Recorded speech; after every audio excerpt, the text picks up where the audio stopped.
I have schizophrenia, and my sister-in-law keeps whispering at me in an attempt to drive me insane. My wife is on her side. I have schizophrenia, and I truly believe that when my sister-in-law moved into our house, she started trying to drive me insane. She started whispering at me, and when I asked her what she said, she'd pretend to be worried and say nothing. My reason for thinking this is because the voices only occur around her, and previously to her moving in, I hadn't experienced anything like this in quite some time. It took months of her supposedly whispering around me before my first breakdown, during which I silently cried in bed telling myself it's just her, and I'm not insane. But then, after a second breakdown, mere weeks after the first one, I told my wife, Clara. When I did, she looked worried at me, not because of the possibility her sister was doing this, but because of what she thought might be happening to me. She kept telling me that her sister would never do such a thing. Clara's reassurance that her sister would never intend harm didn't ease my mind. If anything, it put me more on edge. The whispers I heard when Nadia was nearby seemed too natural, too frequent to ignore. I watched her more closely, noting how she often muttered to herself when she thought no one was looking, and how she lingered in doorways, lost in thought. I started to pay more attention to the sounds in our home,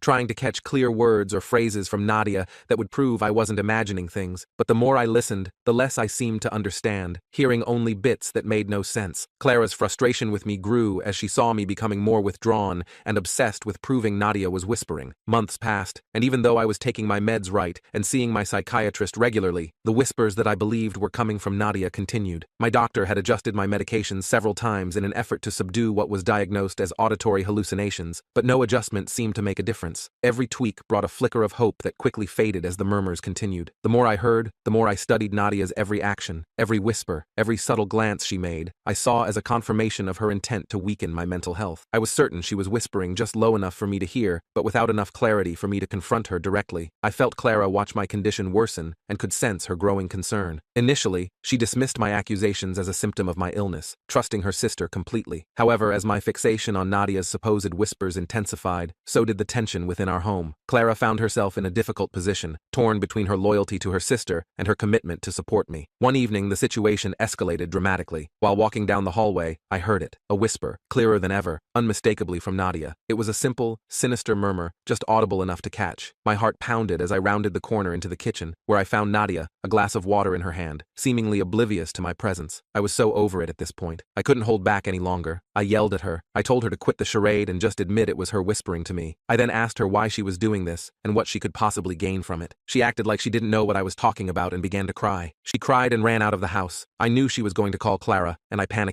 Clara hates it when she gets calls while she's at work. I could only imagine how mad she would be when she found out about my confrontation with the whispers. Jess didn't come back home until Clara pulled into the driveway. My heartbeat picked up at the thought of what Nadia could have told her. If she would lie about the whispers, what else could she lie about? I thought. Clara walked inside the house and told me how she was struggling to understand everything that was happening. I tried to give her my side of the story, and she said to let her finish. She went on to say that it breaks her heart to see me suffer, but it's also just as hard to hear such serious accusations against Nadia. As I tried to tell her the truth, she told me that she didn't want us to lose what we had over something that might be my illness, misleading us. Throughout this conversation, Nadia is behind her, crying and nodding her head in agreement. I couldn't believe how far she would take this lie. What was in it for her? I felt like this was all part of some sick, twisted game she was playing. I agreed and left it at that. I felt that if I would say anything at the moment, it would come from a place of anger, and Clara wouldn't really hear me. I waited until the following day after I had calmed down to speak to Clara about Nadia. I tried to explain my side, to convey how the whispers were affecting me deeply. Clara listened, but ultimately decided that my issues were too complex for us to handle alone. She suggested that I needed more specialized help than what could be provided at home. The idea of being admitted to a psychiatric ward was jarring. It felt like a drastic step, but it also acknowledged the gravity of my mental state. The idea of being sent away from her to a hospital made me feel like she was giving up on me. I didn't want to go, and when I tried to tell her, we ended up having a big argument. We both felt strongly and couldn't agree, which just made things worse. Instead of continuing to argue, I decided to be quiet and think of another way to show her what was going on. I had a plan. If Clara could just notice some of the weird things Nadia was doing, maybe she would understand why I was so upset. Over the next few days, I paid close attention to Nadia whenever she was around. Nadia seemed normal most of the time, but sometimes she did small things that were strange, like talking quietly to herself, or stopping suddenly like she was listening to something no one else could hear. Whenever Nadia did something odd, I tried to make sure Clara was there to see it. I didn't say anything. I just hoped Clara would start to notice these things on her own. My goal wasn't to make Clara scared or to spy on Nadia, but just to help Clara see what was bothering me so much. Clara kept a close eye on Nadia, noticing more of the strange behaviors I had pointed out. Nadia's quiet muttering and sudden pauses became increasingly apparent. I could see Clara's initial skepticism began to go away, and she started to believe that something unusual was indeed happening. Seeing this shift, I decided to take further action. I began recording Nadia's odd behavior on my phone. I captured moments that might prove she was whispering intentionally. Each time Nadia exhibited strange behavior, I discreetly recorded it. I collected several recordings showing her speaking quietly to herself, pausing mid-task as if listening to something, and moving her lips without making a sound. One evening, after a particularly stressful day, I went to the bathroom to wash the day off of me. The whispers had been persistent since I got home, and I needed a break. I set my phone on the bathroom counter, unintentionally leaving it recording as I tried to gather my thoughts. As I sat there, the whispers started again. My heart began to race. It felt like Nadia was right outside, whispering directly at me. I tried to focus on the sound, to catch any clear words or phrases, but it was difficult to distinguish anything specific. After a few minutes, I left the bathroom. The voices went away as suddenly as they had begun. I picked up my phone, stopping the recording without thinking much of it. It wasn't until later, when I reviewed the video out of sheer desperation to find some proof, that I made a startling discovery. In the recording, I could hear the sound of the bathroom door creaking softly. The noises started again, clearer this time, and unmistakably Nadia's voice. She was whispering just outside the bathroom door. My heart pounded as I listened. I played the recording again, making sure I wasn't imagining things. There was no doubt about it. Nadia was whispering to mess with me,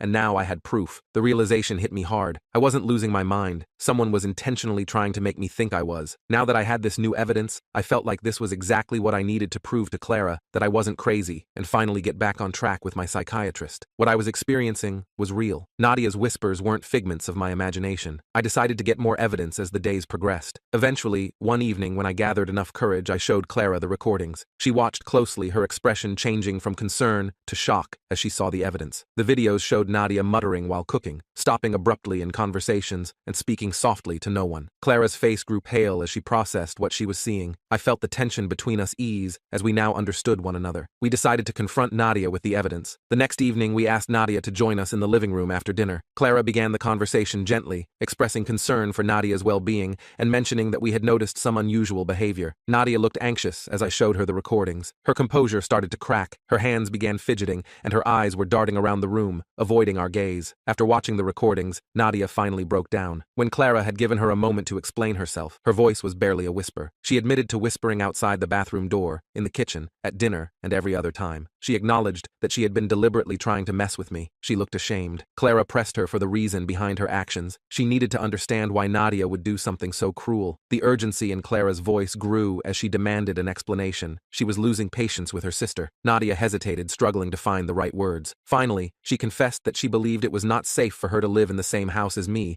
because of my schizophrenia. She explained that she had read about the condition and felt convinced that I could become dangerous. Her whispers and strange behaviors were an attempt to protect herself by pushing me to seek more intensive treatment or to leave the house. Clara listened. She couldn't comprehend why Nadia had chosen such a hurtful way to address her concerns. The revelation that Nadia's actions were driven by fear didn't take away her responsibility in the matter. Clara took a deep breath, trying to process everything. She told Nadia that while she understood her fear, her actions were unacceptable. She asked if she understood the amount of harm she'd caused. Clara's voice wavered as she expressed the pain and stress the situation had caused both of us. She emphasized that trust had been broken. Nadia had tears in her eyes and apologized repeatedly. She expressed regret for her actions. She admitted that she hadn't fully understood the impact of her behavior and was genuinely sorry for the pain she had caused. She promised to seek help for her own issues and to work towards making amends. After Nadia's confession, Clara and I knew we had to make a tough decision. Nadia's actions had caused a lot of pain and mistrust. Despite her apologies and efforts to seek help, the damage was too big to ignore. Clara decided it was best for Nadia to leave our home. The next morning, Clara asked Nadia to join us in the living room. Nadia looked worried, sensing something serious was coming. Clara calmly explained that her behavior had deeply affected our lives and that we could no longer have her stay with us. She listened, looking sad and resigned, understanding the consequences of her actions. Nadia's expression quickly shifted from worry to anger. She became agitated, her face balled up like dirty laundry. Nadia's voice rose as she accused us of using her and abandoning her, just like her ex-boyfriend had done. Clara remained calm, though it was clear she was struggling to maintain her composure. Nadia's anger grew more intense. She insisted she had nowhere else to go and that we were her only family. The tension in the room was obvious, each word sharpening the divide between us. I stood by, feeling a mix of emotions. I understood her fear and anger, but the trust had been too deeply broken. Clara, though clearly affected by Nadia's words, stood firm. She conveyed that this decision was about ensuring a safe and healthy environment for everyone. Nadia's outburst didn't change the necessity of our decision. Her accusations were painful to hear, but we knew we had to follow through. Clara remained stiff in her decision. Even though I could see how hard it was to kick her sister out, she told her that this was for the best. After the conversation, Nadia stormed off to pack her belongings. The atmosphere was tense, and the silence that followed her departure was heavy. Clara helped her sister pack, the process marked by awkward, strained silence. I stayed out of the way, feeling a mix of relief, guilt, and sadness. Nadia's departure was good for us since her entire time here was stressful, but it also saddened us at the loss of a family connection. When it was time for Nadia to leave, Clara walked her to the door. Clara went in for a hug, and Nadia shoved her aside, Nadia's anger still simmering beneath the surface. She turned to me, and her eyes looked like she wasn't done with me yet. She mouthed something, but I couldn't quite make out what. Once Nadia left, the house felt empty. The silence, which once felt suffocating, now felt peaceful. Clara and I focused on repairing our relationship, and she cut all contact with Nadia.